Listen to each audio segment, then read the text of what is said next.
परात्मानमेकं जगद्बीजमाद्यं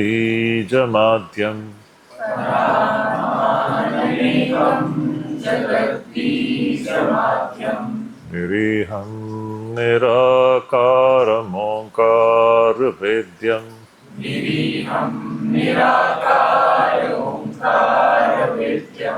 यतो जायते पाल्यते येन विश्वम्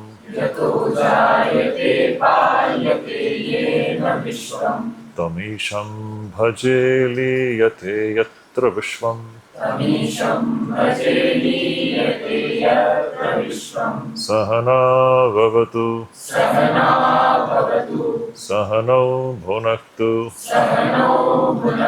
सह वीर्यं करवावहै तेजस्विनावधीतमस्तु मा विद्विषावहै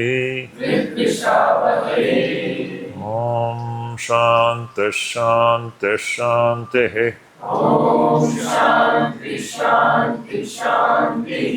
हरिः ओम। हमारी परंपरा में एक कहावत है, जिस दिन मौसम बहुत खराब होता है तो हम कहते हैं कि आज का दिन खराब है, मौसम खराब है। तो एक कहावत है कि जिस दिन मौसम खराब होता है वह दिन खराब नहीं होता, लेकिन जिस दिन हमने ईश्वर का स्मरण नहीं किया वह दिन बेकार चला गया।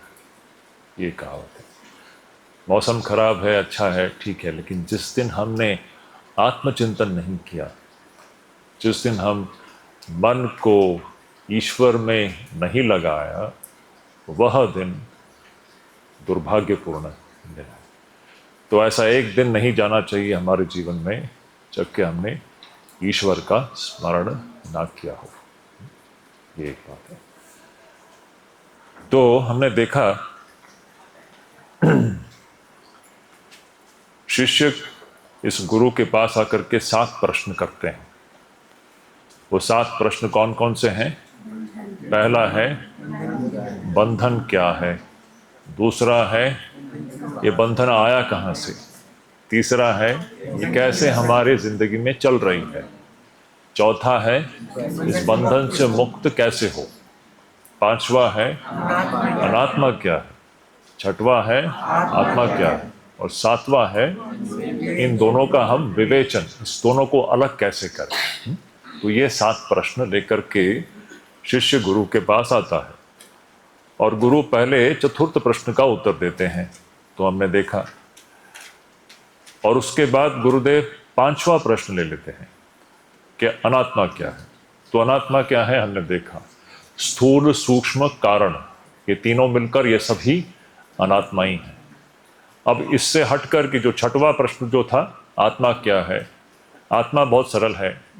अनात्मा को लेकर के ही हमारे मन में सारे भ्रांतियां हैं, तो उसी को समझाने में काफ़ी मशक्क़त करनी पड़ती है, क्योंकि हमारी सारी जो गलत धारणाएं हैं वो तो अनात्मा को लेकर के ही है। अनात्मा में आज हमारे अंदर आत्मबुद्धि हो गई है, यही समस्या है। उसको समझाने में काफ़ी मेहनत लगता है और समझने में भी इतना आसान नहीं है। लेकिन वही दिशा यहाँ पर शास्त्र हमें बताती है कि अनात्मा क्या है और फिर आत्मा क्या है। तो 5वां और जो 6वां जो प्रश्न है उसका भी उत्तर हो गया और 7वें प्रश्न का भी उत्तर हो गया। इन दोनों का विवेचन इसी में से हो गया। अब बचा क्या सिर्फ पहला, दूसरा और तीसरा प्रश्न। बाकी 4, 5, 6, 7 ये सब हम देख चुके हैं। एक बात मैं दोबारा बता देता हूं कि इसमें विवरण बहुत सारे हैं, details. If you go into the details, wonderful details are there. हमने तो सिर्फ स्पर्श किया है इन प्रश्नों के उत्तर को। आपको प्रत्येक विषय के संदर्भ में शंकराचार्य जी का विस्तार पूर्वक वहां पर प्रस्तुतिकरण आपको मिलेगा, तो आप लोग इसको पढ़ सकते हो। हमने तो सिर्फ इसको आउटलाइन ही सिर्फ हमने देखा है। अब आगे बढ़ते हैं। तो पहला प्रश्न क्या था? को नाम बंध है, ये बंधन क्या है। अच्छा अच्छा, उसके पहले कुछ रह गया है यहाँ पर। हाँ, यहाँ पर 2 श्लोक रह गए हैं। मैं इन 2 श्लोकों को मैं छोड़ देता हूँ। ये जो है ना 131 और 132, इसको मैं अगर ले भी लूं तो ये किसी को समझ में नहीं आएगा, क्योंकि ये सब अब साधना की बात है। इन दोनों श्लोकों में आत्मानुभूति कहाँ होती है, आत्मा का विवरण हो गया, कल हमने देखा। अनात्मा क्या है, यह देखने के पश्चात हमने देखा कि आत्मा क्या है। अब इस आत्मानुभूति हमारे भीतर होती कहाँ है, उसी का विवरण है इन 2 श्लोकों में। लेकिन ये अगर मैं एक्सप्लेन भी करूं तो ये किसी को समझ में नहीं आएगा, क्योंकि ये सारे चीजें बहुत ही साधना करने के पश्चात ही हम थोड़ा बहुत इसको समझ सकते हैं। मैं इतना ही कहता हूं, आत्मानुभूति होती है हृदयाकाश में। अभी हृदयाकाश क्या है, अभी सिर्फ एक शब्द मात्र है। ये जब तक हम साधना नहीं करते तब तक इन सब चीजों को हम सिर्फ बुद्धि मात्र से इसको हम समझ नहीं सकते, क्योंकि ये बुद्धि के भी परे की बात है। तो मैं इन 2 श्लोकों को मैं छोड़ दे रहा हूं, ये जो 131 है और 132 है।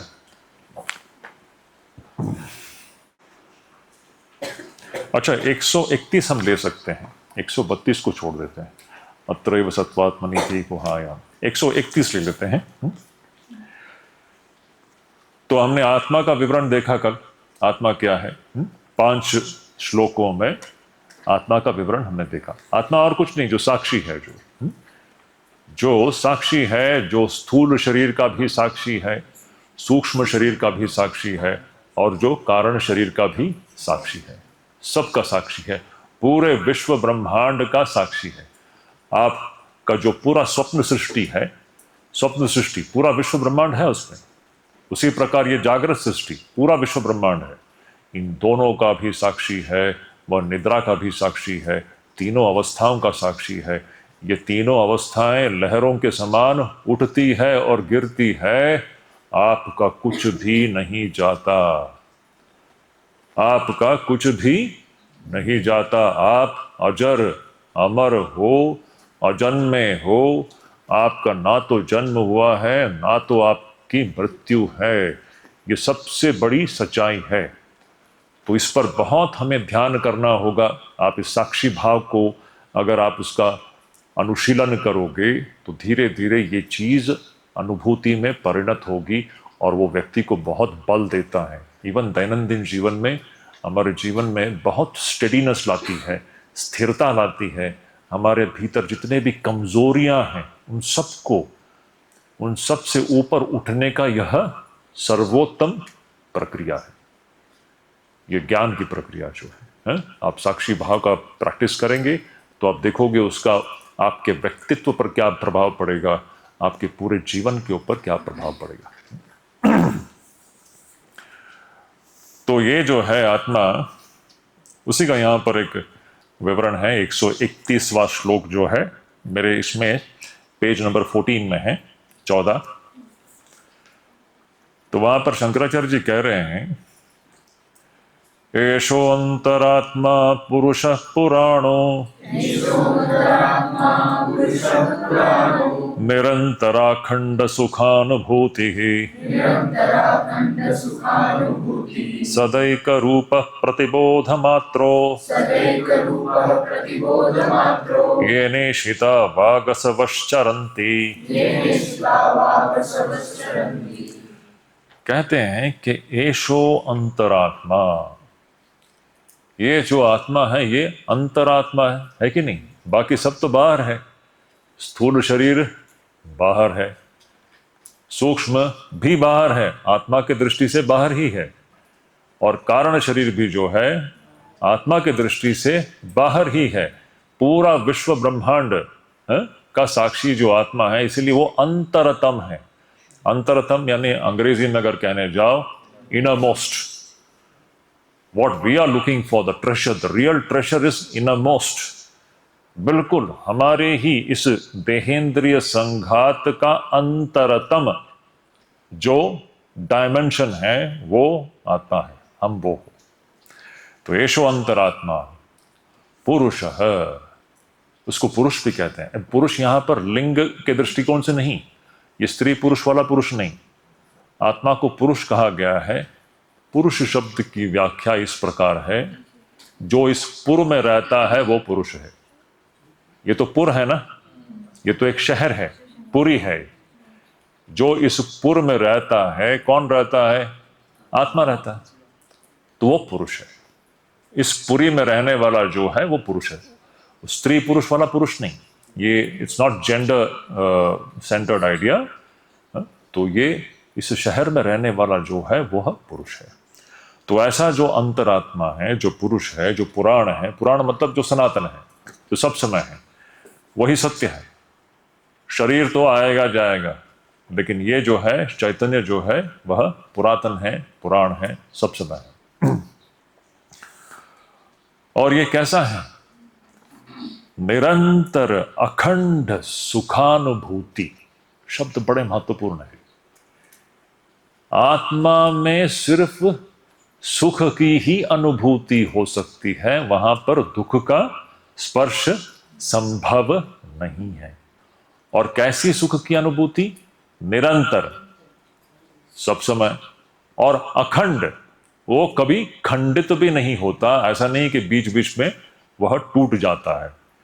ऐसा अखंड निरंतर सुखानुभूति है। और शरीर में सीधा उल्टा है, निरंतर अखंड दुखानुभूति। आप देखोगे ये सच्चाई है, शरीर में सीधा उल्टा है। और हम शरीर में सुख को ढूंढ रहे हैं।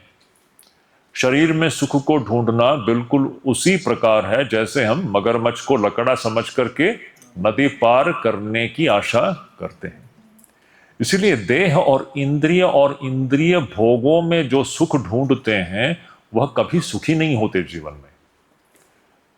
अगर इंद्रिय भोगों में अगर सुख होता तो फिर सभी लोगों को यहां पर सुखी हो जाना चाहिए था। बहुत बड़ा एक प्रश्न है ना, ये बहुत बड़ा एक विचारणीय प्रश्न है कि नहीं? अगर शरीर और इंद्रिय भोगों में अगर सुख होता तो सभी प्राणियों को, विशेष करके हम मनुष्यों की बात कर रहे हैं, तो मनुष्यों को फिर सुखी हो जाना चाहिए था। लेकिन होता है क्या? हम शरीर और इंद्रियों से हम कितना भी भोग कर ले, कोई सुखी होता है क्या? वो उतना ही अतृप्त होता है जितना वो इंद्रिय भोग में डूबने से पहले अतृप्त था। इसकी शुरुआत में अतृप्ति है, उसके बाद में भी अतृप्ति है। अतृप्ति में ही इसका पर्यवसान है। तृप्ति इसमें कभी होती नहीं है, संभव नहीं है। उल्टा, जितना हम शरीर शरीर शरीर और इंद्रियां करते रहते हैं उतना ही दुख ही होता है। इसीलिए देखिए, सारा दुख जो है शरीर और इंद्रियों से संयोजित होने पर ही उत्पन्न होती है। दुख का मूल है अनात्मा में आत्मबुद्धि करना। दुख का मुख्य कारण क्या है? अनात्मा में आत्मबुद्धि करना। यही सभी दुखों का कारण है। क्योंकि आत्मा जो है अपने स्वरूप में वह सुखानुभूति, वहां पर दुख का स्पर्श भी संभव नहीं है। तो दुख जो है यह अनात्मा से संयोजित होने पर ही व्यक्ति दुखी होता है। तो आत्मा कैसा है? निरंतर अखंड सुखानुभूति। और क्या? सदैव रूप है। तो सब समय एक रूप है, एक उसमें कोई बदलाव नहीं है। शरीर में बदलाव है। आज आप छोटे हो हैं जी, ये शरीर में अभी भी बदलाव चल रहा है। देखते देखते सब चला जा रहा है, हमको समझ में नहीं आ रहा है। 1 2 10 20 वर्ष बीतने में, ये 20 वर्ष क्या, सिर्फ 2 मिनट की बात है। हमें लगता है 20 वर्ष 50 वर्ष हमको लंबा लगता है। ये 50 वर्ष तो सिर्फ 5 सेकंड की बात है। ऐसे अनंत काल में 1000 वर्ष भी सिर्फ एक क्षण मात्र ही है। हम कहेंगे 1000 वर्ष, 2000 वर्ष, 100 वर्ष। अनंत में 100 वर्ष क्या है? एक क्षण मात्र ही है। ये ऐसा बस सब खत्म होता है। कब शुरू हुआ कब खत्म हुआ किसी को समझ में ही नहीं आता। इसीलिए इसको क्षणिक कहते हैं। ये विवेकी को बहुत साफ दिखाई देता है। देखिए, ये सब विवेक चल रहा है। मैं दोबारा बता देता हूं, ये पूरा हम लोग 8-9 दिनों से हम लोग क्या कर रहे हैं? विवेक कर रहे हैं, विवेक, है ना? स्पष्टता ला रहे हैं, स्पष्ट रूप से हम समझने का प्रयास कर रहे हैं कि ये जीवन का स्वरूप क्या है। हमने एक चीज को दूसरा समझ लिया है, इसीलिए हम लोग सभी लोग कष्ट में हैं। तो यहां पर तो सब कुछ बदल रहा है, सब क्षणिक है, सब क्षणभंगुर है, सब नाशवान है, सब बदल रहा है। आप देखोगे कल तक कोई था, आज नहीं है। कितने अभी अभी किसी से मुझे खबर मिला कि कल किसी की मृत्यु हो गई। क्या कहोगे? परसों तक था, कल नहीं है, अभी आज नहीं है। कहां गया, कहां अदृश्य हो गया? कौन था उस वक्त? है अब नहीं है, वो गायब ही हो गया। है ना? इस शरीर की दशा वही है, आज दिखता है, कल बिल्कुल अदृश्य हो जाएंगे। कहां चला गया? अस्तित्व में कौन है? ये बाहर से जो ढांचा दिख रहा है, ये अपने आप में सत्य है क्या? ये सारे प्रश्न हैं। इन प्रश्नों पर सभी को गहन चिंतन करना चाहिए, मनन करना चाहिए। सत्य क्या है? तो यह आत्मा ही एक ऐसा है कि जो सदाई का रूप है, जो सदा एक रूप है, जिसमें कोई परिवर्तन या कोई बदलाव नहीं है। आत्मा को छोड़ो, अनात्मा जो है यह सतत परिवर्तनशील है, ये सतत बदल रहा है, ये सतत नाशवान है, ये नष्ट हो रहा है, ये चले जा रहा है। ये बात है। फिर क्या? प्रतिबोध मात्रो, बहुत सुंदर शब्द है और बहुत महत्वपूर्ण है। प्रतिबोध मात्र का मतलब ये है, ये अत्यंत ही क्या कहें इसको, आप अनुभव कर सकते हो। प्रतिबोध मात्र का मतलब है हमारे अंतःकरण में उठने वाले प्रत्येक वृत्ति में, मन के प्रत्येक वृत्ति में आत्मा प्रतिबिंबित हो रही है, आत्मा का प्रकाश प्रतिबिंबित हो रही है।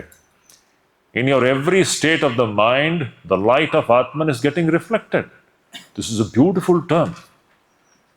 आप आंख बंद करके आप देख सकते हो, ये एक बहुत बड़ा एक, हम लोग इसको कोशिश करके देख सकते हैं। अगर हम लोग आंख बंद करके हम लोग थोड़ी देर बैठे 1-2 मिनट के लिए, तो देखोगे मन में तो विचार उठ रहे हैं, तरह तरह के विचार उठेंगे ना। ये विचार आप कौन से प्रकाश में आप देख रहे हो? ये जो विचार है, आपके मन में विभिन्न प्रकार के रूप उठ रहे हैं, विभिन्न प्रकार के सोच उठ रहे हैं। ये सारे रूप जो है या जो भी विचार है, ये कौन से प्रकाश में हमें दिखाई देता है? आत्म प्रकाश। इसी को प्रतिबोध मात्र कहते हैं। ये आत्मा के प्रकाश में ही, ये आत्मा का प्रकाश जो है, चैतन्य का प्रकाश जो है, अंतःकरण के प्रत्येक वृत्ति में प्रतिबिंबित हो रही है। तो ये हम जिसको हम ईश्वर कहते हैं या आत्मा कहते हैं, सच्चिदानंद ब्रह्म कहते हैं, वो कितना निकट है हमारा, हम सिर्फ पहचान नहीं पा रहे। हमारे प्रत्येक अंतःकरण के वृत्ति में ईश्वर प्रतिबिंबित हो रहे हैं। अभी इसी वक्त चल रहा है, हम पकड़ नहीं पा रहे हैं इसको, कितना निकट है। तो ऐसा आत्मा जो है वह प्रतिबोध मात्रो, मतलब अंतःकरण में उठने वाले प्रत्येक प्रत्यय में यह आत्मा चैतन्य ज्योति जो है वो प्रतिबिंबित हो रही है। फिर क्या? ये नेशिता वागसवश्चरन्ति, जिसके ईशन से, ईशन में, जिसके ईशन में, ईशन में यानी, ईशन यानी जो कि जिसका रूल होता है। ईशन करना यानी रूल करना, है ना? आत्मन इज द रूलर, वो ईशन करता है। उसी के ईशन में या उसी के शासन में यह वाग असवश्चरन्ति, ये वाग, वाणी और असव, असव मतलब प्राण, माने हमारा जो सारा देहेंद्रिय संघात जो है, उसके उपस्थिति में ही ये सारा जो देहेंद्रिय संघात है काम करती है। उसके बगैर यह कुछ भी नहीं कर सकता। ये बहुत सुंदर एक मुद्दा है। ये नेशिता वागसवश्चरन्ति, जिसके रहते हुए, देखिए हमारा ये स्थूल शरीर काम कर रहा है, सूक्ष्म शरीर काम कर रहा है। कैसे काम कर रहा है? कहां से ये ऊर्जा आ रही है? हमने कल देखा है, सारे ऊर्जा का मूल स्रोत क्या है? आत्मा ही है, ईश्वर ही है। उसके शासन में ही यह स्थूल शरीर, सूक्ष्म शरीर सब अपना अपना काम कर रही है। उसके बगैर कुछ भी यहां पर नहीं हो सकता। अभी भक्ति की भाषा में हम लोग कहो तो हम लोग, आप लोगों ने सुना होगा कि ईश्वर के बगैर एक पत्ता भी नहीं हिलता। अक्सर हम लोग कहते हैं ना, ये सब हमारे बोलचाल की भाषा में है, ईश्वर के बगैर इस सृष्टि में एक पत्ता भी नहीं हिलता। अब आप समझ रहे हो उसका मतलब क्या है? सबके मूल में तो ईश्वर है ना, है? ये पूरा जो विश्व ब्रह्मांड है, इसको संचालित करने वाला, अगर हम कल 2 दिन पहले हमने जो देखा, वो पगली जो है, परमेश्वर शक्ति जो है? सभी को संचालित करने वाली तो वही है ना, उसी का नृत्य चल रहा है यहाँ पर, उसी का यहाँ पर सृष्टि स्थिति प्रलय रूपी नृत्य चल रहा है। सभी वही संचालित करती है। हर पत्ता, हर जो कुछ भी यहाँ पर चल रहा है, ये वही है। तो बताइए आप, तो भक्ति की भाषा में हम कहते हैं कि ईश्वर के बगैर यहाँ एक पत्ता भी नहीं हिलता। ये ज्ञान की भाषा में हम लोग कहते हैं कि उस आत्मा के उपस्थिति में ही ये देहेंद्रिय संघात अपना काम करती है। उसके बगैर हम कुछ भी नहीं कर सकते।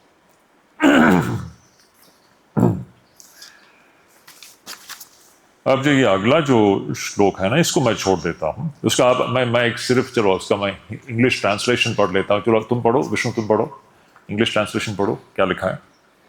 In this very body, in the mind full of sattva, in the secret chamber of the intellect, in the akasha, known as the unmanifested, the atma, of charming splendor, shines like sun aloft, manifesting this universe through its own effulgence. Its own effulgence. तो मैं अभी इसको मैं बता दूं तो भी यह कुछ पल्ले पड़ने वाला नहीं है। यह साधना करने पर ही धीरे धीरे हमको समझ में आएगा। इस श्लोक में मुख्य मुद्दा यह है कि आत्मा का ज्ञान कहाँ होता है। तो उसमें एक शब्द है ना, वो क्या है? धी गुहायाम। धी गुहा, बुद्धि गुहा, जिसका अनुवाद है यहाँ पर the secret chamber of the intellect.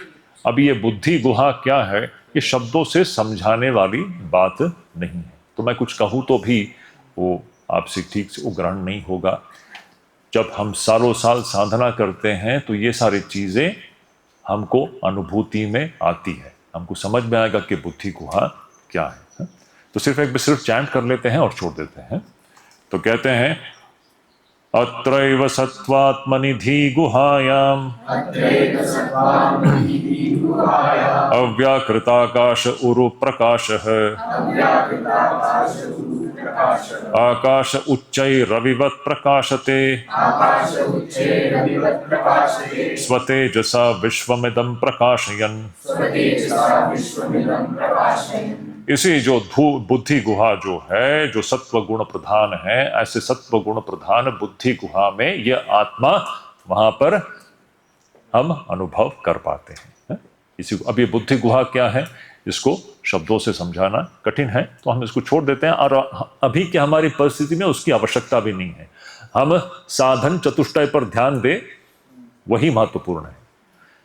साधन चतुष्टय जो हमने पहले पढ़ा था, हमको उसी पर ध्यान देना है।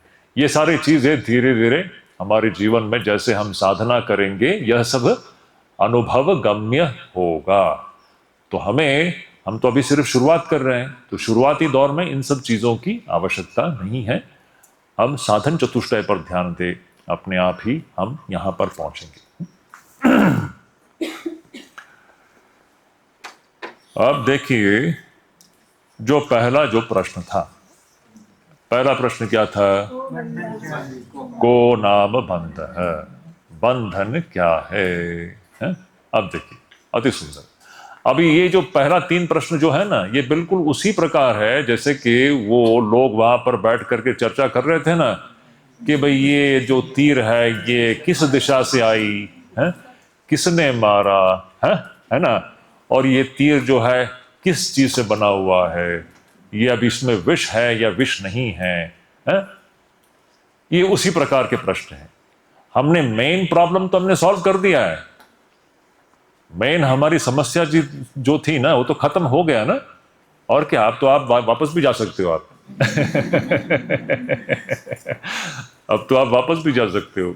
हमारा जो मेन जो समस्या जो था ना, मेन समस्या क्या था? बंधन, और बंधन से मुक्ति। उसमें हमने सबसे कठिन विषय जो अनात्मा है उसके खोज में हम पहुंच गए आत्मा में, तो मेन काम तो हो गया। अब ये जो 3 प्रश्न जो है ना, ये बिल्कुल उसी प्रकार है जैसे कि हम पूछते भाई ये तीर कहाँ से आया है, किसने मारा है, ये किस चीज से बना हुआ है। This are all secondary matters, but still हम लोग एक बार पढ़ लेते हैं, अच्छा है, सबको जान लेना चाहिए तो स्पष्ट हो जाता है। तो कहते हैं बंधन क्या है? अत्रानात्मनि अहमिति मति बंध एषोऽस्य पुंसः प्राप्तो ज्ञानात् जनन मरण क्लेश संपात हेतुः येनैवायं वपुरिदमसत् सत्यमित्यात्मबुद्ध्या पुष्यत्युक्ष्यत्यवति विषयै तन्तुभिः कोशकृद्वत्।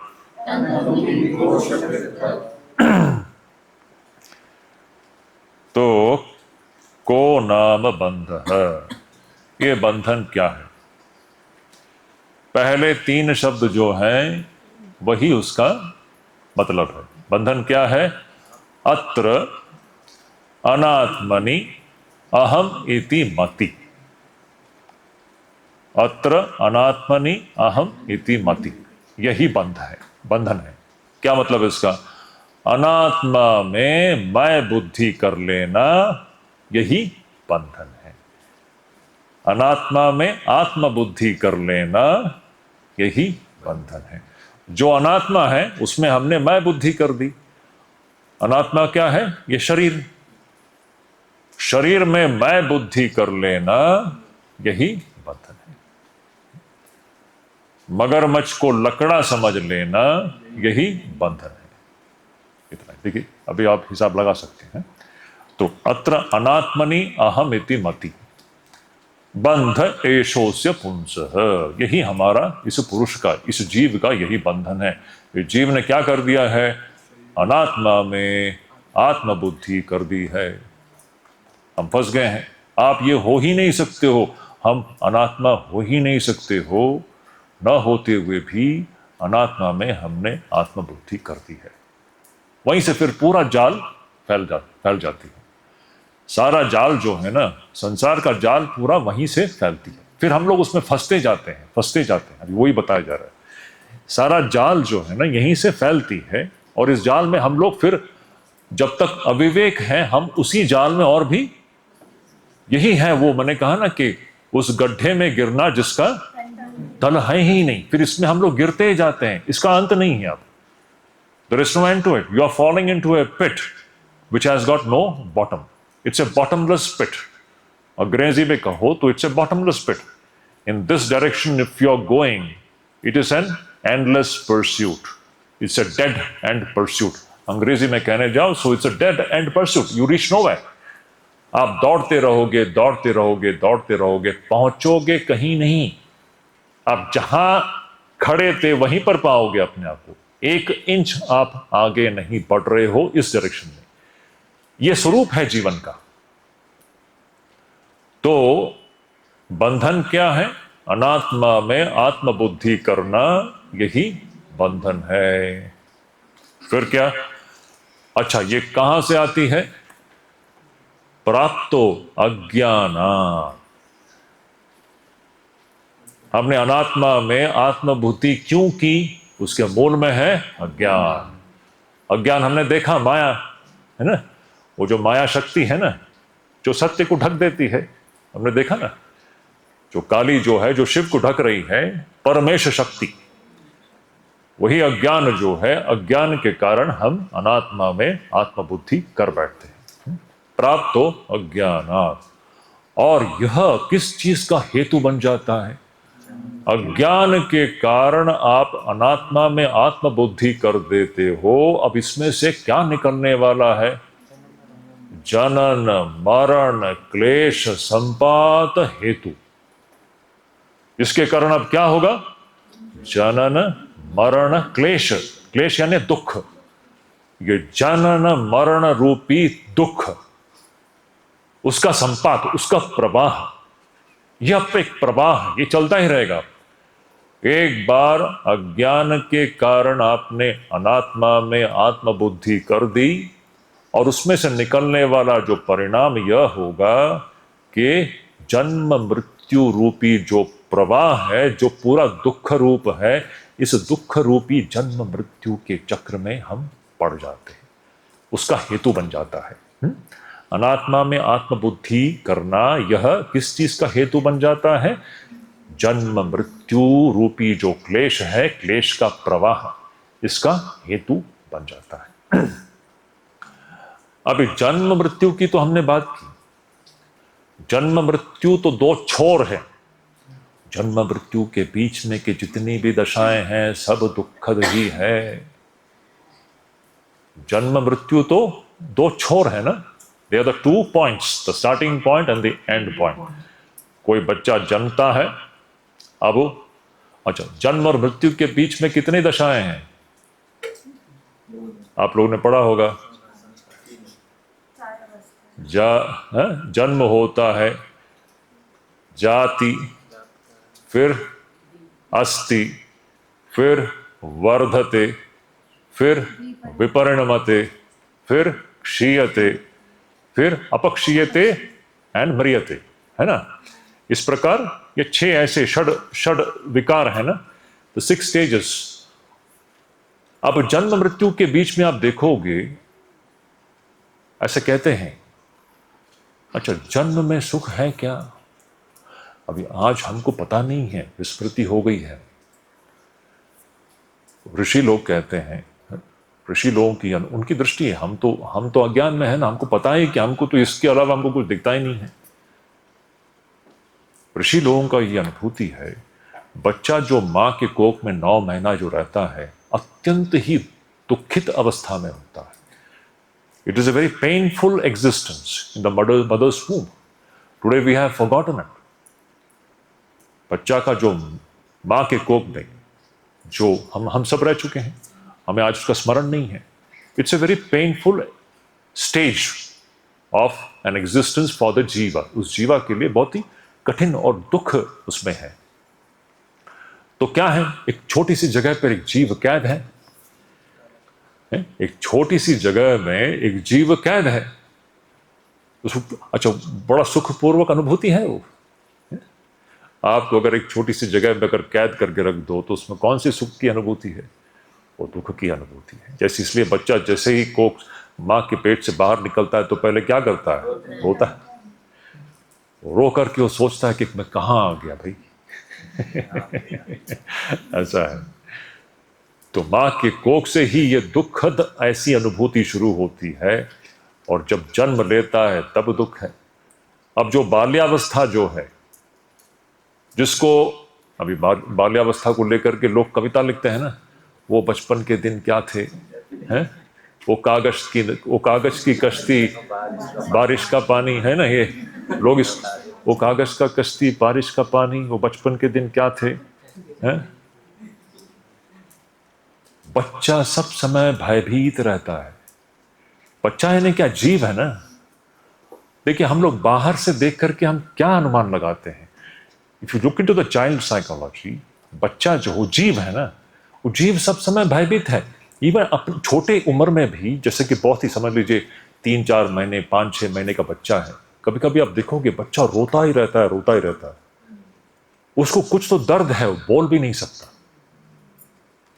उस बच्चे को कुछ अत्यंत ही पीड़ा अंदर से हो रहा है, हो सकता है उसके कान में दर्द है, वो बोल नहीं सकता, सिर्फ रो ही जा रहा है, रो ही जा रहा है, रोते ही जा रहा है। अब देखोगे कहां उसमें सुख है। और वो बच्चा सब समय मां से थोड़ा सा अलग हो तो भयभीत हो जाता है। मैं जीव की बात कर रहा हूं। आप जीव की दृष्टि से देखोगे, वो बाल्यावस्था में क्या इतना अच्छा है बताइए मुझे। वो जीव की दृष्टि से देखो, that baby is completely dependent on its another entity called a mother, is it not? The moment it is separated from it, it is miserable.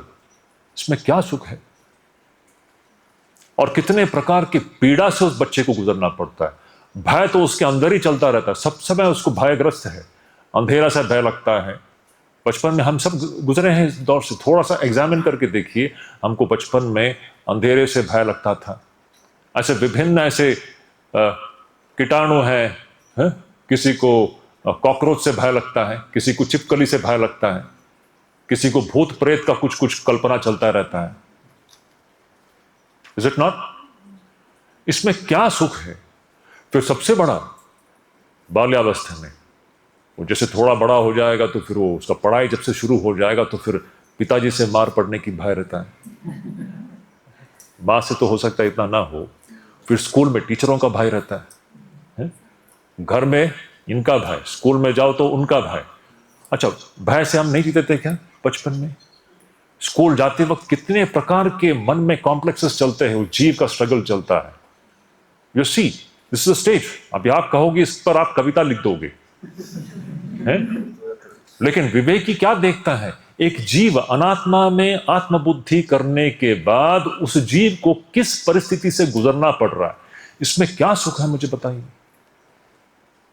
School में जाओ तो वही फिर टीचर से डर, क्लास वर्क नहीं हुआ, होमवर्क नहीं हुआ तो फिर पनिशमेंट, फिर डिटेंशन। हम सब गुजर चुके हैं कि नहीं? डिटेंशन का फिर समझ लो अगर परीक्षा में उत्तीर्ण नहीं हुए तो जो पास जो रिपोर्ट कार्ड आता है ना, वो तो घर में साइन कराना होता है?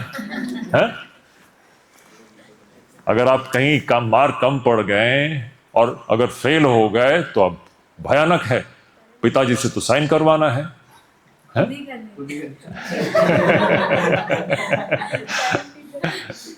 है ना? कितने प्रकार बुलाते हैं पेरेंट्स को। अभी तो पेरेंट्स को बुला, हमारे जमाने में वो नहीं होता था। हमारे जमाने में वो कुछ नहीं होता था। वो रिपोर्ट कार्ड हाथ में धरा देते थे, बोलते थे जा पिताजी से साइन करा के लेके आ। वो सबसे भयानक वो क्षण होता है, पिताजी के सामने जाए कैसे इसको लेकर के तो मार पड़ने वाली है अभी तो क्या बाल्यावस्था दुखम, मुझे कहना ये है, जीवन की ऐसी कोई कौन सी स्थिति है जहां पर सुख है? मूर्खों को इसमें सुख दिखता है, वे कविता रच देते हैं। अति की बाल्यावस्था हो गए, जैसे ही आप यौवन में आ जाते हैं दूसरी परेशानी शुरू हो जाती है।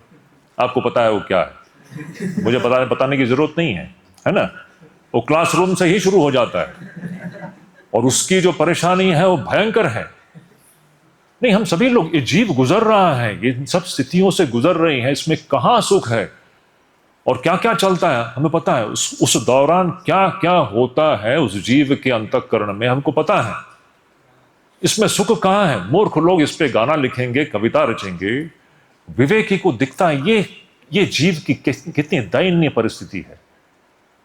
फिर जैसे ही यौवन हो गया, जहां पर जैसे कि शंकराचार्य जी कहते हैं, क्या है वो? वो कहते हैं तरुणस्तावत् तरुणी रक्त है।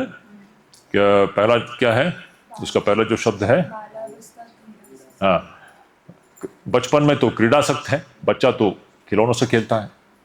जैसे यौवन में आ गया तो फिर वो तरुणस्तावत् तरुणी रक्त है। तो तरुण अवस्था में ये चलता है। अब उसमें कहां सुख है? वो तो विभिन्न ऐसे मन के क्या कहें दुविधाओं से गुजर रहा है वो जीव, वो स्त्री हो या पुरुष हो। फिर एक बार बड़े होने के बाद वृद्धस्तावत् चिंतामग्न, जैसे आप घर गृहस्थी में प्रवेश करते हो, फिर उसकी जो समस्याएं बताइए, आपको पता ही है क्या है। फिर बुढ़ापा आता है, बुढ़ापे में क्या होता है हमको पता है?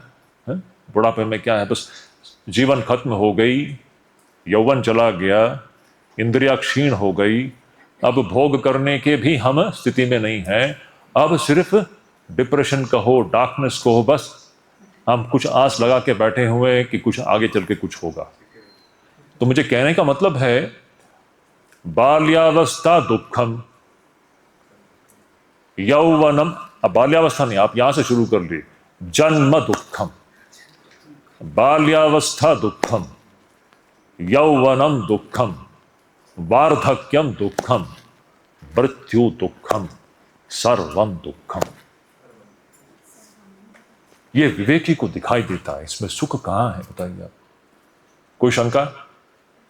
जीव अनात्मा में आत्मबुद्धि करने पर उसका परिणाम यह होता है, जन्म मरण क्लेश संपात हेतु।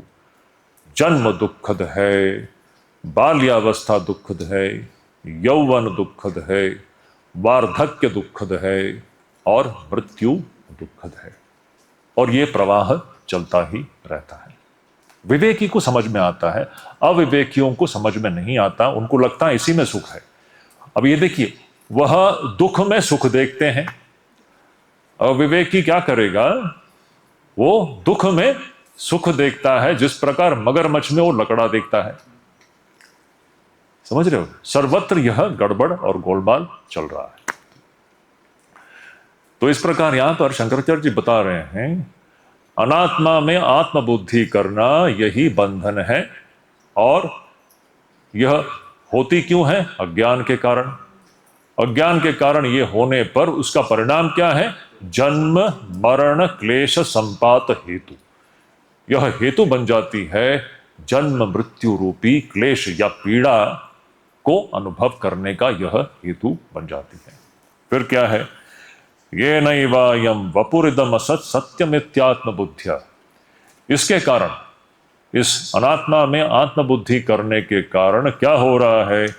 यह जो वपु है ना, वपु यानी यह स्थूल शरीर, ये स्थूल शरीर जो कि सत्य नहीं है, इसको सत्य समझ करके हम क्या करते हैं? ये स्थूल शरीर अपने आप में सत्य है क्या? ये तो एक बुलबुले के समान है, ये तो कभी भी टूट जाएगा। जो सत्य नहीं है उसको सत्य समझ करके हम इसके साथ व्यवहार कर रहे हैं। तो हमारा व्यवहार कैसा होता है? 3 सुंदर शब्द यहां पर शंकराचार्य जी व्यवहार करते हैं, पुष्यति, उक्षति, अवति। एक बार आपने यह असत्य शरीर को सत्य समझ लिया तो हम क्या करते हैं? पुष्यति। पुष्यति मतलब अब दिन भर इसका पोषण करने में ही लगे हो, शरीर के पोषण में ही हम लगे रहते हैं। फिर उक्षति। उक्षति का मतलब एकदम लिटरली अगर लो, उक्षति का मतलब नहाना।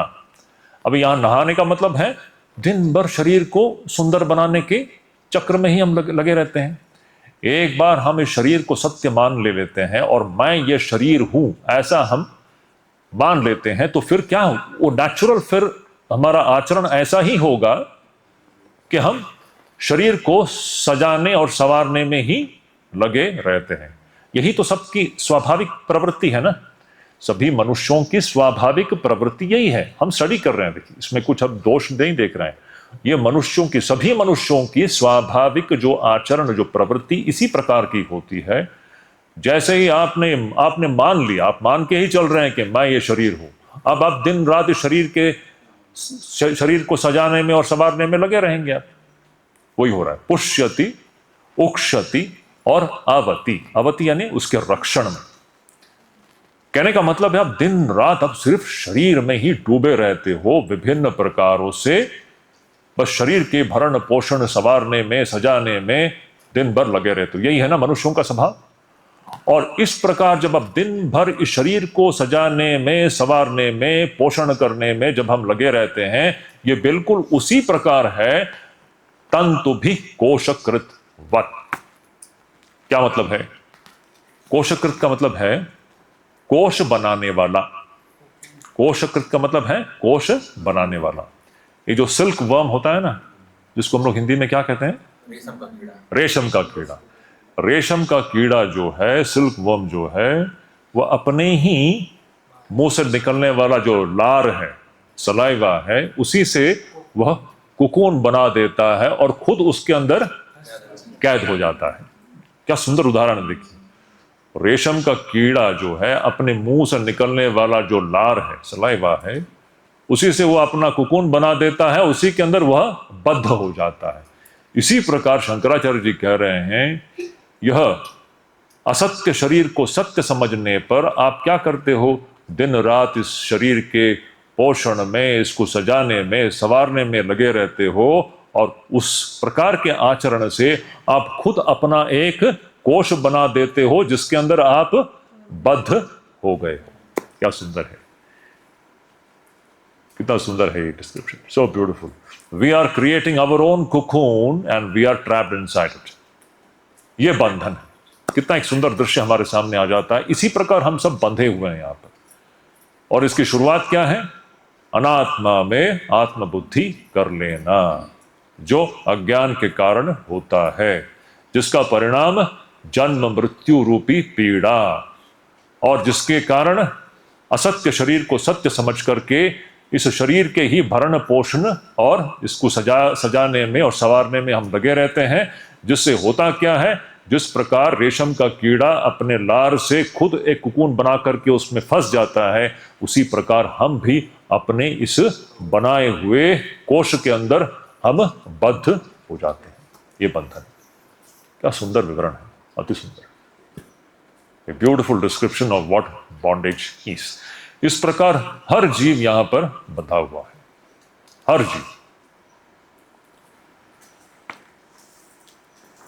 ये जो हमने जो डिस्कस किया ना, ये जन्म मरण क्लेश, इस पर बहुत ध्यान देना चाहिए, क्योंकि that is what has to be investigated. बताइए, जीवन के कौन से स्टेज में सुख है?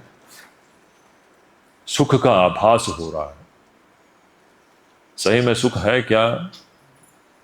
जीवन के कौन से स्टेज में, वो बाल्यावस्था हो, यौवन अवस्था हो, वृद्धावस्था हो, किसी भी अवस्था में हो, आप देखोगे है किस अवस्था में सुख है, सब दुखपूर्ण है। इसलिए भगवान बुद्ध का जो प्रसिद्ध घोषणा है ना, क्या है? सर्वम दुखम, सर्वम क्षणिकम, सर्वम शून्यम, है ना। ये सब महापुरुषों की वाणी एक ही होती है। अब उनको तो गहराई में दिखाई देता है, हमको गहराई में दिखाई नहीं देता है। हम तो सिर्फ सतह में अटके हुए हैं ना, हमको तो सिर्फ ये ऊपर का जो यही दिखाई देता है, और इसी में हम लोग सुख ढूंढ रहे हैं। इसमें दुख है, दुख ही है। तो भगवान बुद्ध की घोषणा क्या है? सर्वम दुखम, सर्वम क्षणिकम, सब क्षणिक है, यहाँ पर सब जा रहा है, सब टेम्पररी है, और सर्वम शून्य। सर्वम महर्षि पतंजलि वही है, सब तो दुख ही है। विवेकी के लिए सब दुख है, अविवेकी सब उल्टा कर देता है। विवेकी के लिए सब दुख ही है, इसमें उसको स्पष्ट दिखाई देता है। विवेकी के लिए सब स्पष्ट दिखाई देता है, उसको कंफ्यूजन नहीं है। हम लोग कंफ्यूज हैं, हमको लगता है कि इसमें सुख है, यही कंफ्यूजन है। अभी इसी में सारा जीवन आप जी लोगे, बाद में सिर्फ पछतावा होता है, तब तो जीवन खत्म हो गई। फिर हम पीछे मुड़ करके देखते हैं तो लगता है कि क्या किया मैंने। पहले से अगर मैं थोड़ा सा सावधान हो जाता तो शायद मैं इस डायरेक्शन में आगे बढ़ पाता। तो इसीलिए बहुत बड़ी, क्या कहें, एक बहुत ही महत्वपूर्ण एक ऐसा एक चीज़ है जिस पर आप सभी को बहुत ही सोचना होगा। जीवन का दिशा क्या है, ये। अब दूसरा प्रश्न क्या था? कथम एष आगतः, कहां से आया ये बंधन है? ये तीर कहां से आया है ना? उस उदाहरण को लो तो ये तीर कहां से आया, कौन से डायरेक्शन से आया है? तो ये बंधन आया कहां से है? अब देखिए, अखंड नित्याद्वय बोध शक्त्या स्फुरन्तमात्मानमनंत वैभवम् समावृणोत्यावृत्ति शक्तिरेषा तमोमयी राहुरिवार्कबिम्बम्। तो ये बंधन आया कहां से? तो कहते हैं पहले दो पंक्ति में उस परमात्मा का विवरण है। ये आत्मा कैसा है? देखो, आत्मा का विवरण है पहले दो पंक्तियों में, अति सुंदर विवरण है। आत्मा कैसा है? अखंड नित्य अद्वय बोध शक्त्या स्फुरंतम आत्मानम अनंत वैभवम। ये आत्मा जो है वो अनंत वैभवशाली है। ये आत्मा जो है अनंत वैभवशाली है, और वो चमक रही है। कैसे चमक रही है? अखंड नित्य अद्वय बोध शक्ति के द्वारा, मतलब चैतन्य का प्रकाश है। कहने का मतलब है अद्वय, मतलब उसके समान दूसरा नहीं है, वो एकमेवाद्वितीय है। ऐसा एकमेवाद्वितीय जो चेतन है, जो चैतन्य है, कॉन्शियसनेस जो है, और वो नित्य है, वो तो अनित्य नहीं है। ये सब समय विद्यमान है। बाकी सब चीज जो है विद्यमान सा दिखता है लेकिन विद्यमान नहीं है। ये आत्मा जो है नित्य है, नित्य विद्यमान है। और उसकी जो बोध शक्ति है, बोध शक्ति को हम कैसे कहें? चैतन्य। चैतन्य जो है ना, चेतन। तो इस प्रकार ये चेतन के प्रकाश से अनंत वैभवशाली ऐसा जो आत्मा है, ऐसा जो अनंत वैभवशाली आत्मा है, क्या हो रहा है? वो ढक जा रहा है। हाँ? अच्छा, कौन ढक रहा है इसको? अभी वो आप दृश्य देख लीजिए काली और शिव के। हैं? शिव जी जो अनंत है उसको जैसे कि ढका जा रहा है। समावृणोति, आवृणोति मतलब आवृत कर देना, उसको ढक देना। जैसे कि अनंत वैभवशाली जो आत्मा है, जैसे कि वो आवृत हो रही है, ढक जा रही है। कैसे ढक, क्या उसको ढक देती है? आवृत्ति शक्ति रेश। माया की दो शक्तियां हैं, एक आवरण शक्ति है और एक विक्षेप शक्ति है ना? दो शक्तियां हैं। ये जो वो जो पगली जो है काली जो है, वो पहले सत्य को ढक देती है और जो सत्य नहीं है उसको प्रकट कर देती है। यही तो हमने देखा ना, वो माया शक्ति क्या कर रही है? पहले सत्य को ढक देती है और जो सत्य नहीं है, जो सत्य सा भासित हो रहा है, उसको प्रकट कर देती है। आपके पूरे स्वप्न सृष्टि को देख लीजिए। स्वप्न सृष्टि सत्य है क्या? उसको सृष्टि कौन कर रही है? वही परमेश्वर शक्ति, माया शक्ति उसको सृष्टि कर रही है। जो सत्य नहीं है उसको सृष्टि कर देती है और जो सत्य है उसको ढक देती है। ये माया का काम है। तो आवृणोति, समावृणोति, आवृत्ति शक्ति रेश है। माया की जो आवरण शक्ति है वह इस ऐसे जो आत्मा जो है, जो अनंत वैभवशाली आत्मा है, उसको यह आवरण शक्ति युक्त जो माया है उसको ढक देती है। तो कैसे?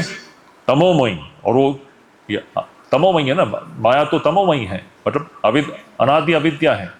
तमस मतलब अंधकार, अंधकार से अज्ञान, तमोमयी है और कुछ नहीं, अज्ञान से उसको ढक देती है। तो यहां पर उदाहरण क्या दिया गया है? राहु इव अर्कबिंबम। जिस प्रकार अभी राहु इव अर्कबिंबम का मतलब है जो सूर्य ग्रहण जो है ना, और कुछ नहीं, सूर्य ग्रहण की बात हो रही है यहां पर। सोलर एक्लिप्स की बात हो रही है। सोलर एक्लिप्स में क्या होता है? सूरज और पृथ्वी के बीच में चंद्रमा आ जाती है। तो देखिए, चंद्रमा आने मात्र से जैसे कि इतना बड़ा जो सूर्य है, जैसे कि थोड़ी देर के लिए ढक जाती है। आप दूसरा उदाहरण भी ले सकते हो। अभी देखिए, अभी आपको सूरज दिखाई दे रहा है क्या? क्या ढक दिया है? अच्छा, सूरज का जो परिमाण है उसके तुलना में ये बादल है ही क्या? सूरज का जो डायमेंशन है उसकी तुलना में ये जो बादल है ही क्या? कुछ भी नहीं है, लेकिन ढक देती है। अब क्या सूरज नहीं है क्या? होते हुए भी नहीं दिखाई दे रहा। उसी प्रकार यह आत्मा होते हुए भी नहीं दिखाई दे रही है। क्यों? यह माया का जो आवरण शक्ति जो है उसके कारण ये होते हुए भी यह हमको दिखाई नहीं दे रहा है। लेकिन आप अगर खोजना शुरू कर दे तो धीरे धीरे ये माया हटने लगती है।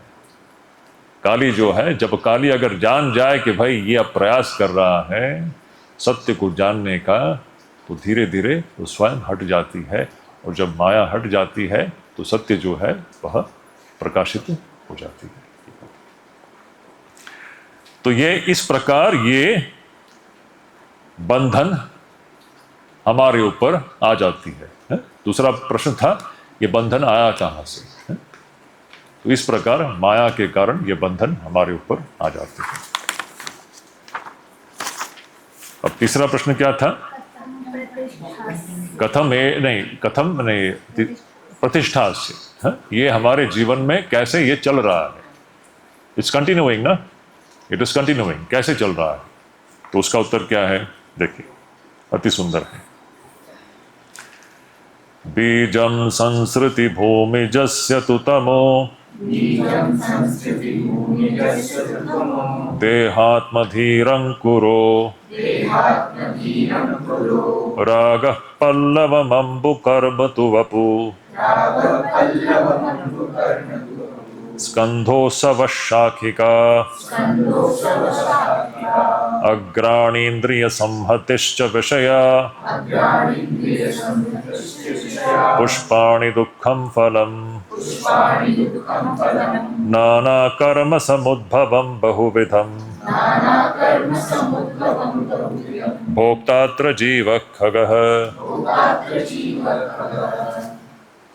प्रश्न ये है, अब ये जो बंधन हमारे जीवन में कैसे यह चल रहा है? ये चल ही रहा है ना, ये तो खत्म नहीं हो रहा है। ये तब तक खत्म नहीं होगा जब तक हम गुरु के शरण में ना आए, जब तक हम शास्त्र के शरण में ना आए। ये शास्त्र और गुरु के माध्यम से ही इस बंधन का निर्मूलन संभव है, जो ईश्वर की कृपा से ही होती है।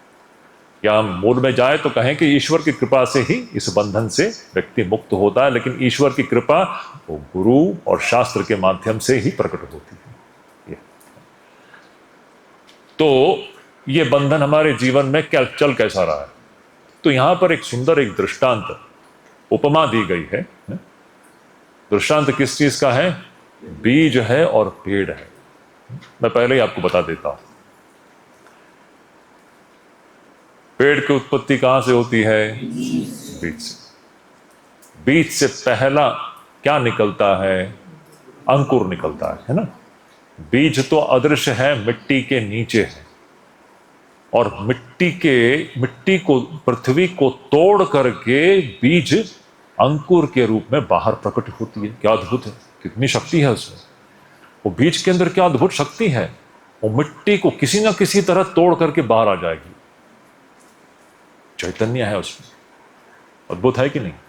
वो जो इतना छोटा सा बीज है, मिट्टी के नीचे है, लेकिन वो किसी प्रकार से भी, किसी ना किसी तरीके से उस मिट्टी को तोड़ करके वह बाहर प्रकट जब होती है तो अंकुर के रूप में प्रकट होती है।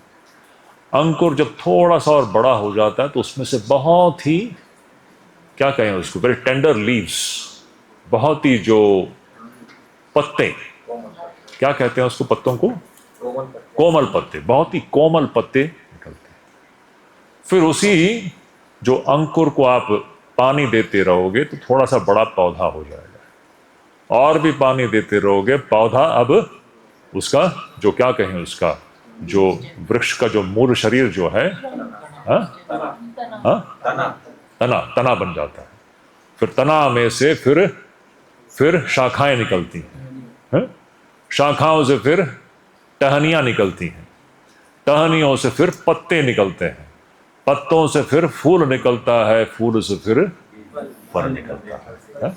यही प्रक्रिया ना। इसी प्रकार ये बंधन भी हमारे जीवन में बढ़ता ही जाता है। यही उपमा दी गई है यहाँ पर, वृक्ष की उपमा है। जिस प्रकार वृक्ष को हम जल देते रहें, उस बीज को हम जल देते रहें, तो वो बीज जो है अंकुरित होकर के पौधा होता है, पौधा होकर के बड़ा पेड़ होता है, और वो फलता है, फूलता है। उसी प्रकार बंधन हमारे जीवन में बिल्कुल फल रहा है, फूल रहा है। हम इस बंधन के जो मूल बीज को हम लोग पानी दे रहे हैं, हमको समझ में भी नहीं आ रहा है। अविवेक के कारण हम इस बंधन के बीज को अच्छी तरह से पानी दे रहे हैं, खाद्य पदार्थ दे रहे हैं, और यह बंधन अच्छी तरह से फल रहा है और फूल रहा है। ये उदाहरण है। देखो, ये बहुत बड़ा एक भयानक परिस्थिति है। हमको पता भी नहीं हम क्या कर रहे हैं। हम इस प्रकार जीवन जी रहे हैं जैसे कि आप उस पेड़ को पानी दे रहे हो तो पेड़ तो और भी फलेगा। सो बंधन रूपी पेड़ को अनजाने में हम पानी दे रहे हैं, खाद्य पदार्थ दे रहे हैं, और ये बंधन रूपी पेड़ जो है अच्छी तरह से मजबूत हो रहा है, फल रहा है और फूल रहा है। क्या सुंदर उदाहरण। तो देखो, तो उसका क्या है? बीजम संसृति भूमिजस्य। ये संस्कृति, संस्कृति का मतलब ये जन्म मृत्यु का जो बीज जो है, संस्कृति मतलब जन्म मृत्यु का जो चक्र है, जन्म है मृत्यु है, जन्म मृत्यु रूपी इस चक्र का बीज क्या है? बीज है तमः। तमः मतलब अज्ञान, अज्ञान ही बीज है। अब इस अज्ञान रूपी बीज से पहला अंकुरित क्या होता है? देहात्मधि अंकुरो, शरीर में आत्मबुद्धि कर लेना। यह अज्ञान से उत्पन्न, अज्ञान रूपी बीज से उत्पन्न होने वाला पहला जो अंकुर होगा वो होगा अनात्मा में आत्मबुद्धि कर लेना, यानी देह में आत्मबुद्धि कर लेना। यह उसका पहला अंकुर है। और अंकुर से निकलने वाले जो कोमल पत्ते वो क्या है? राग पल्लवम। पल्लव मतलब जो कोमल पत्ते। तो देहात्म बुद्धि में से निकलने वाला पहला जो कोमल पत्ते क्या है? वह है राग, अटैचमेंट। एक बार आप मैं शरीर हूं ये मान लिया, फिर शरीर के प्रति राग हो जाती है, अटैचमेंट हो जाती है, आसक्ति हो जाती है। तो राग पल्लवम। फिर इस प्रकार अंकुरित हो गया, थोड़े से कोमल पत्ते आ गए, तो आप उसको आप पानी दोगे। वो पानी देना क्या है? कर्म, अंबु कर्म, कर्म अंबु, अंबु यानी पानी। आप इस प्रकार हम कर्म करते हैं कि हम, जैसे कि कर्म यहां पर सकाम कर्म, आप कामना युक्त कर्म जब करते हो तो इस अज्ञान के बीज को आप अच्छी तरह से पानी दे रहे हो। तो अब तक क्या हुआ? अज्ञान बीज है, अज्ञान रूपी बीज में से पहला अंकुरित क्या हुआ? देहात्म बुद्धि। उसमें से निकलने वाले पहला पत्ता क्या है? हाँ, राग, अटैचमेंट। फिर आपको शरीर से आपको राग हो जाता है, वो आपके कोमल पत्ते हैं। फिर उस पौधे को आप पानी दे रहे हो, अब आपको शरीर से राग हो गया, तो आप सकाम कर्म ही करोगे, सकाम स्वार्थ रूपी कर्म ही करोगे। ये सकाम स्वार्थ रूपी कर्म जो है ये बिल्कुल उस पौधे को पानी देने के समान है। वो पौधा और भी बढ़ने वाला है। सकाम कर्म जो है, स्वार्थ कर्म जो है, ये बिल्कुल ही उस अज्ञान रूपी बीज को पानी देने का काम करती है। इसलिए देखिए, अध्यात्म जीवन में सकाम और स्वार्थ कर्म का कोई स्थान नहीं। अध्यात्म जीवन में निस्वार्थ का उसका मूल है। कर्म योग जो है उसके मूल में है। कर्म योग, कर्म नहीं लेकिन कर्म योग, सकाम कर्म नहीं लेकिन निस्वार्थ और निष्काम कर्म उसके मूल में है। क्योंकि सकाम कर्म जब हम करते हैं तो बिल्कुल वह इस अज्ञान रूपी बीज को जल देने का वह काम करती है। फिर इस प्रकार हम पानी देते हैं तो वो छोटा सा पौधा तना बन जाता है, वपुहु। वपु यानी तना। तो वपु स्कंध, वपुहु स्कंध। फिर वो जो छोटा सा जो पौधा था अब बड़ा हो गया, उसका स्कंद बन गया, तना बन गया। असव शाखिका। ये शरीर के अंदर जो जितने प्राण हैं ये बिल्कुल शाखाओं के समान है। प्राण वायु जो है विभिन्न दिशाओं में फैलती है ना, हमारे अंदर जो पंच प्राण हैं पंच दिशाओं में फैलती है। उसी पर जिस प्रकार तना में से शाखाएं विभिन्न दिशाओं में फैलती है। तो असव शाखिका। और इन शाखाओं में से अग्राणी इंद्रिय संहतिश्च। और इस शरीर में जो हमारे जितने इंद्रियां हैं ये बिल्कुल उन शाखाओं में से निकलने वाले टहनियों के समान हैं। अग्राणी इंद्रिय संहतिश्च। और विषया पुष्पाणी। और जितने विषय हैं, इंद्रियों के विषय हैं, ये फूल के समान है। और ऐसे विषयों के पीछे जाकर के व्यक्ति को मिलता क्या है? दुखम फलम। फल दुख है। इस प्रकार नाना कर्म समुद्भवम बहुविधम भोक्तात्र जीव खगः। इस प्रकार ये जीव जो है एक पक्षी के समान इस शरीर में बैठ करके अपने किए हुए कर्मों का दुख रूपी फल खाता रहता है। पक्षी पेड़ में बैठ करके फल खाता है कि नहीं? इसी प्रकार ये जीव, हम सब ये जीव है, इस शरीर रूपी इस पेड़ में बैठ करके ये जीव जो है सच्चाई में विभिन्न प्रकार के दुखद फल को ही खाता रहता है। आप कहोगे लेकिन स्वामी जी उसको सुख भी तो मिलता है। अभी सुख मिलता है सुख मिलता है या दुख मिलता है, आप सोच लीजिए इसको। सुख का आभास है, मूलतः इसमें दुख ही है।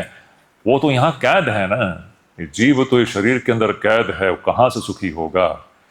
यहां से हम कुछ भी कर लें, यहां कितना भी इंद्रियों से विषयों का भोग कर ले, कितना भी सेवन कर ले, उसकी जो अनुभूति होगी वो दुख ही होगा, सुख नहीं हो सकता। तो इस प्रकार यह जो बंधन है हमारे जीवन में, ये निरंतर चल रहा है, फल रहा है, फूल रहा है। बंधन अच्छी तरह से हमारे जीवन में फल रहा है और फूल रहा है, ये चल रहा है। तो हमने अभी तो हमारे सारे प्रश्न खत्म हो गए, 7 प्रश्न। तो लेकिन मैं एक बात बता देता हूं, हमने जो उत्तर देखे हैं, हमने मुख्य उत्तर को ही लिया है। हर उत्तर के wonderful details are there. If you go and read now, you can find amazing, so illuminating details have been given. वहां पर विस्तार पूर्वक हर प्रश्न का उत्तर हमने सिर्फ एक श्लोक में जो उत्तर मिला है वो ले लिया है, लेकिन इसका डिटेल्स अगर आप चाहोगे तो उसमें अति सुंदर शंकराचार्य जी बहुत सुंदर ढंग से बताते हैं। आप लोग पढ़ के समझने का प्रयास कर सकते हो, जरूर कीजिए उसको। ओम शांति शांति शांति। हरि ओम तत्सत।